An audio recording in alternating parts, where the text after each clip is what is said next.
To say you wouldn't catch me dead in New York City is an understatement because to be in New York City is literally where people will have to catch you dead. They will kill you, and there's nothing you can do about it. And if you try to defend yourself, if you try to save others, you will be prosecuted to the full extent of the law, especially if you are white. I've warned people in the past the direction that New York is going. If you're white, if you're Jewish, you are no longer welcome. And they are heavy-handed when it comes to enforcing any and all laws against you, i.e., Mr. Daniel Penny, the hero that protected those people that were being threatened by that monster on that New York subway that day that he choked into submission. And then the man passed away, and they literally drug him through hell trying to charge him. He was eventually exonerated because he did the right thing. But it just goes to show you that the United States Republic is wavering. It's not there anymore. There's a few holdouts. The great state of Texas, we just did a video about it, where a homeowner killed 2 out of 3 of the intruders, and he's seen as a hero. But this is New York City. And in my opinion, this man is a hero, but they're going to lock him up. Now, they couldn't charge him. They couldn't lock him up for shooting the muggers. So what they did was they went into, well, what gun did he use? And they're charging him over having an unregistered firearm. Now, if this was someone who was Muslim or someone that was black or Hispanic, they wouldn't have even Alvin Bragg wouldn't have even brought the charges against him.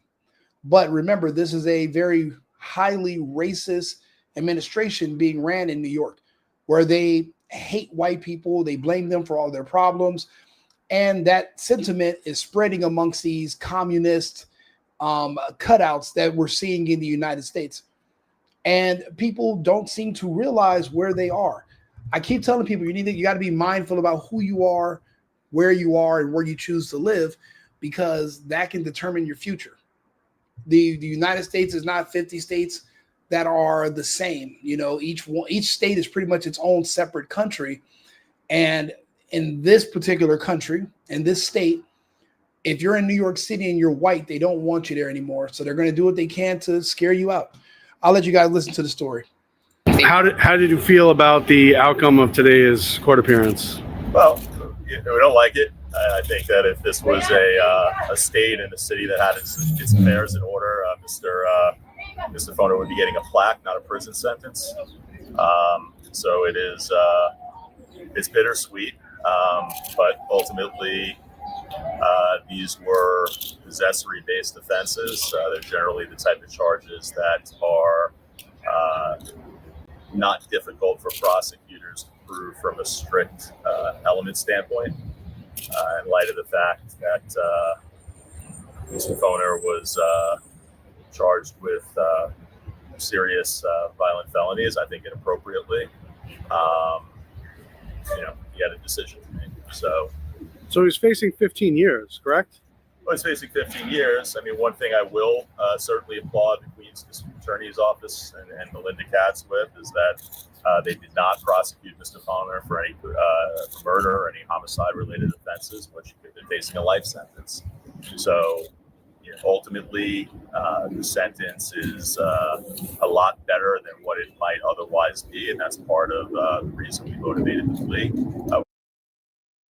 It's a crying shame that you have to be grateful that you weren't charged for defending yourself. Just let that sink in. If he would have let these people rob him and kill him, he wouldn't be here today. The criminals would have, they're not going to hunt down the criminals. They never do. That was one of the biggest parts. That's one of the biggest consequences of defund the police. And if you talk to the police, they'll tell you they don't have enough money to even do investigations anymore. So a lot of their kits and a lot of their evidence is just sitting there. They no longer have the budget or the manpower to go through it. So the criminals can stay on the streets and just keep reoffending and reoffending and reoffending until you're the person that dies, and then maybe they'll do something about it. But I mean, these people can just say it wasn't me. If you don't have enough evidence or anything, then they're gone. And we live in an era depending on the background of the criminal, there's a strict no snitching policy that's a part of that entire demographic. So if the witnesses are from that demographic, then they're not going to show up. So yeah, you can arrest and charge this guy, but when no witnesses show up and point the finger at him on the stand, they're going to let him go. So that also skews the numbers as well. Oh, we're being arrested, but we're never convicted. Yeah, because there's a stop snitching campaign that's in full effect. This man is a hero. And this lawyer is saying if we were in a better place, he would be given a plaque. If he was in Texas, yes. But you choose to reside in New York City, in New York State.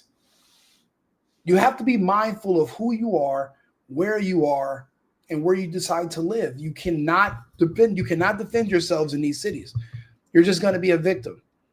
You should have already made the exodus to Florida or to Texas or to Tennessee years ago. You're late.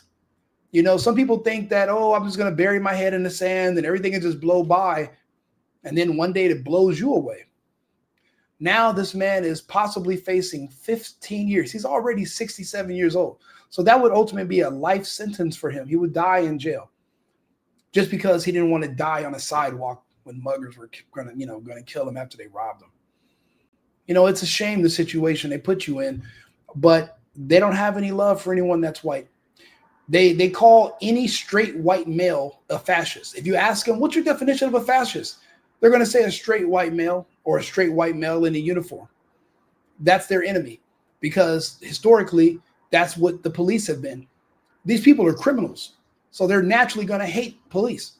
The people that work in these local governments, the people that work in these prosecutors' office are criminals themselves. So they hate straight white men in uniforms that would arrest them. They want to get them out of there. People that believe in justice, people that believe in the Constitution, people that believe in the United States and hold our values dear. You know, you got to understand there's two different countries and we're both trying to coexist at the same time and it's not going to work. Only one will prevail. We have our constitutional republic, which is the one that I follow and you would think, and then a lot of other people like myself. But then there's also this multicultural democracy that the people in the prosecutor's office, they want to live in. And they're trying to swap out the republic for this democracy. That's why they keep talking about a threat to our democracy. We're not a democracy. We've never been a democracy. But they want to live in this multicultural democracy that's basically where the illegals and the criminals and the gays and the blacks are in charge. If you want to live like that, instead of going to war and ultimately being wiped out by us, why not just move to another country and start your own multicultural democracy somewhere else? But you're not going to take what's ours and try to build it here. We're losing a good man if he's sentenced. He's 67 years old. He's a senior citizen, and they're going to lock him in jail for self-defense just because they're looking for other reasons to charge him because they couldn't charge him with murder. Because they saw what the jury did about Daniel Penny, so they're not going to convict you over being self-defense. But they're going to find out the gun he used wasn't registered, so we're going to get him that way. So it's not about doing what's right. It's about getting a win. It's about getting another white straight male off the streets. And he doesn't have, just like Daniel Penny, they don't have any idea what's going on around them. They're probably liberals or have liberal tendencies, and they believed in BLM and they marched and they put their fist up and they were all until the tables turned on you. Until they turned on you. You thought all that virtual signaling was going to save you when the monsters come?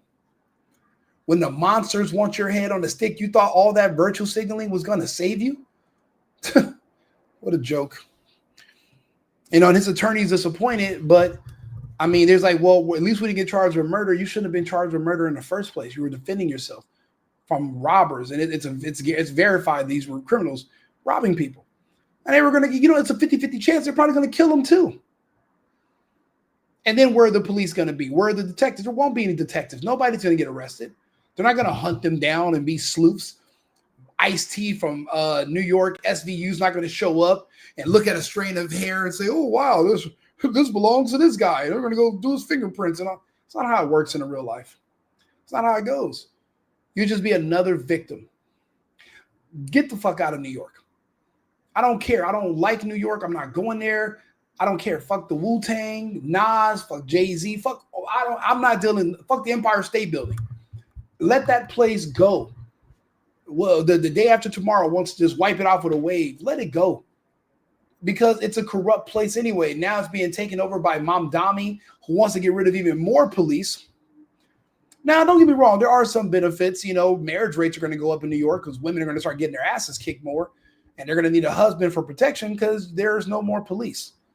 That's pretty much the only benefits I can see of Islam taking over the New York state. But the issue I have is the whole communist stuff part. He's not going to be able to do it, but to snake and fraud people by, you know, promising them a bunch of stuff you can't do, it's disgusting. But because of someone like Mamdani, white men like him, heroes, are going to always be sacrificed. They don't love them. They don't want them there. You'll see in the coming months what they start doing to more and more white people. And I'm going to report on it because I'm from a communist country. I remember what they did to the white people in my home country. And that's why when you go to Cuba, all the Cubans look like me. You go to Florida, all the Cubans look like my mom. There's a reason why. They use this whole, well, communism is the cure to racism, and that's how they sell you on it. But it's really just a trick to get you to go out and do their dirty work for them and go against the people that are actually going to fight back, that could have the power to make changes. But, you know, they say a hard head will make a soft ass. So, you know, some things you're going to have to learn the hard way. Like and subscribe, share the video. Right Wing Rico, the single boyfriend. Remember, America first, America only. I've been needing to find a new apartment, which has not been easy with credit as bad as mine. Luckily, I found cosigning.com. They connected me with a cosigner who helped me get my dream apartment for me and my dog. I just paid a small fee and was able to move in fast. Get the cosigner you need for the apartment you want. Check out cosigning.com today.